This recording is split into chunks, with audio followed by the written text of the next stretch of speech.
नमस्कार दोस्तों, स्वागत है आपका मोबिकेशन हब के यूट्यूब चैनल में। आज के इस वीडियो में मैं आपको बताऊंगा Redmi 12C मॉडल के अंदर अगर आपके पास में डिस्प्ले से रिलेटेड कोई भी प्रॉब्लम आ रही हो, जैसे कि यहाँ पर डिस्प्ले नहीं आ रहा हो, ब्लैंक डिस्प्ले आ रहा हो, ग्रीन डिस्प्ले, वाइट डिस्प्ले, ऐसा कोई भी प्रॉब्लम आ रहा हो या डिस्टर्ब डिस्प्ले आ रहा हो, तो ऐसी प्रॉब्लम में आपको कैसे रिपेयर करना है और क्या क्या चीज़ों को फॉलो करना है, तो आज हम लोग वो वीडियो के थ्रू यहाँ पर देखेंगे।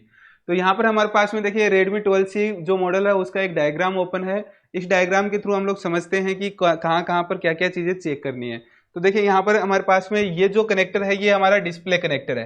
तो डिस्प्ले कनेक्टर के यहाँ पर पिन नंबर लिखे हुए हैं। इन पिन के ऊपर आपको क्या चेक करना है, यहाँ पर MIPI की लाइनें होती है। MIPI मतलब कि डाटा क्लॉक की लाइनें होती है, नेगेटिव पॉजिटिव, इस तरह से आपको लाइनें मिलेगी।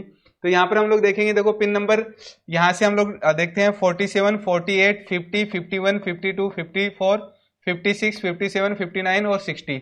यहाँ पर 2, 4, 6, 8, 10 लाइन जो होती है, 10 की 10 लाइन के ऊपर आपको GR वैल्यू चेक करना है। अगर यहाँ पर GR वैल्यू अगर आ रहा है और GR वैल्यू भी लगभग सेम आना चाहिए, मतलब कि एक लाइन के ऊपर 350 आ रहा है तो लगभग सभी 10 की 10 लाइन पर 350 के आसपास GR वैल्यू शो करना चाहिए। अगर यहाँ पर सेम GR वैल्यू शो कर रहा है तो मतलब कि यहाँ तक CPU से रिलेटेड प्रॉब्लम नहीं है। और अगर यहाँ पर GR वैल्यू नहीं शो कर रहा है, इसका मतलब कि CPU से रिलेटेड इश्यू होगा। उस कंडीशन में हमें CPU रिवॉल्व करना पड़ेगा।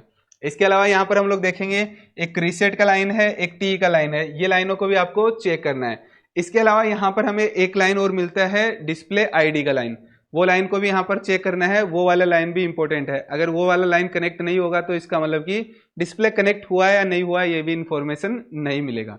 तो ये चीज को देखना है। यहाँ पर भी हम लोग क्या कर सकते हैं, GR वैल्यू चेक कर सकते हैं। तो यहाँ पर 12 पिन बताइए, एक पिन ID के नाम से मिलेगा आपको, LCD ID के नाम से, वो वाला पिन पर भी आपको GR वैल्यू चेक करना है। इसके बाद में हम लोग चेक करते हैं, यहाँ से देखो ग्राफिक आईसी है। ग्राफिक आईसी जो है, अगर ग्राफिक आईसी भी ऑन नहीं होता है, ग्राफिक आईसी भी वोल्टेज नहीं भेजता है, तो उस कंडीशन में भी मोबाइल के अंदर नो डिस्प्ले से रिलेटेड इश्यू आएगा, मतलब कि ब्लैंक डिस्प्ले आपको शो करेगा।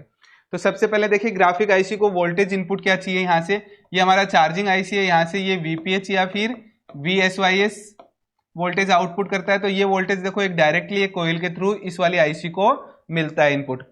जैसे ही इस आईसी को इनपुट मिलेगा, इसके बाद में ये आईसी एक्टिव होगा और HDACL लाइन के थ्रू CPU से कनेक्ट होगा यहाँ पर। ठीक है, HDACL लाइन के थ्रू CPU से कनेक्ट होगा, मतलब कि डाटा ट्रांसफरिंग होना स्टार्ट होगा। और जब इस आईसी को ऑन करना है तो CPU यहाँ से इनेबल भेजेगा। दो इनेबल आएंगे CPU से, एक इनेबल आएगा आपके पास में नेगेटिव वोल्टेज के लिए, एक इनेबल आएगा पॉजिटिव वोल्टेज के लिए।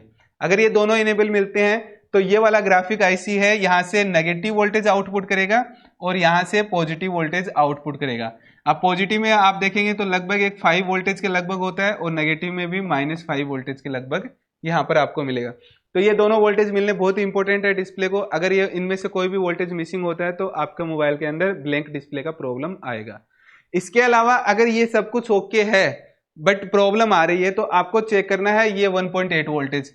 ये 1.8 वोल्टेज अगर पावर आईसी से डिस्प्ले कनेक्टर को नहीं मिलता है तो उस कंडीशन में आपका जो डिस्प्ले है वो ब्लैंक डिस्प्ले शो करेगा, क्योंकि यही 1.8 वोल्टेज आकर डिस्प्ले कनेक्टर पर आता है और डिस्प्ले के थ्रू होते हुए CPU के पास में जाता है और उस लाइन का नाम होता है डिस्प्ले ID, मतलब कि डिस्प्ले का कनेक्शन बताती है कि डिस्प्ले कनेक्ट हुआ या नहीं हुआ। अगर ये 1.8 वोल्टेज नहीं मिलेगा तो ये जो डिस्प्ले है ये CPU को इन्फॉर्मेशन ही नहीं भेजेगा कि डिस्प्ले कनेक्ट हुआ या नहीं हुआ। अगर ये इन्फॉर्मेशन CPU को नहीं मिलेगा तो ये पूरा का पूरा पार्ट आपका काम नहीं करेगा। तो सबसे इंपॉर्टेंट वोल्टेज है 1.8 वोल्टेज, ये बनना बहुत जरूरी है। यहाँ पर ये वोल्टेज मदरबोर्ड के अंदर तो बनता रहेगा। अगर ये वोल्टेज मदरबोर्ड में नहीं बनता है तो उस कंडीशन में मोबाइल आपके पास में डेड आएगा। अगर मोबाइल ऑन है मतलब कि 1.8 वोल्ट तो बन रहा है बट डिस्प्ले कनेक्टर पर आ रहा है कि नहीं आ रहा है, वो चीज़ आपको देखना है। तो इस तरह से आपको ओवरऑल अगर आपके पास में Redmi 12C मॉडल आता है और ग्राफिक से रिलेटेड इश्यू आता है तो आप इस तरह से इसे रिपेयर कर सकते हैं। इसके अलावा हमारे पास में कुछ प्रॉब्लम्स आती है, जैसे मान लो कि डिस्टर्ब डिस्प्ले आ रहा है। अगर डिस्टर्ब डिस्प्ले आ रहा है तो उस कंडीशन में आपको TE का लाइन, डिस्प्ले TE का लाइन चेक करना है। ब्लैंक डिस्प्ले आ रहा है तो ब्लैंक डिस्प्ले में आपको ये सारी लाइनें चेक करनी है। इसके अलावा एक ID का लाइन होगा वो भी चेक करना है साथ में, ठीक है। और इसके अलावा ग्राफिक के VSN VSP वोल्टेज भी चेक करने हैं। और अगर आपके पास में मोबाइल के अंदर blue display, green display, white display से रिलेटेड इश्यू आ रहा है और आपने नया डिस्प्ले भी लगा दिया, उसके अंदर नया डिस्प्ले लगाने के बाद में भी सेम प्रॉब्लम आ रही है, तो ऐसा अगर कोई भी प्रॉब्लम आ रहा है तो उस कंडीशन में आपको एक बार CPU रिवॉल्व कर ही देखना पड़ेगा। तो आई होप आपको दोस्तों पता चला होगा कि अगर ग्राफिक्स से रिलेटेड Redmi 12C के अंदर कोई भी प्रॉब्लम आती है तो कैसे रिपेयर कर सकते हैं।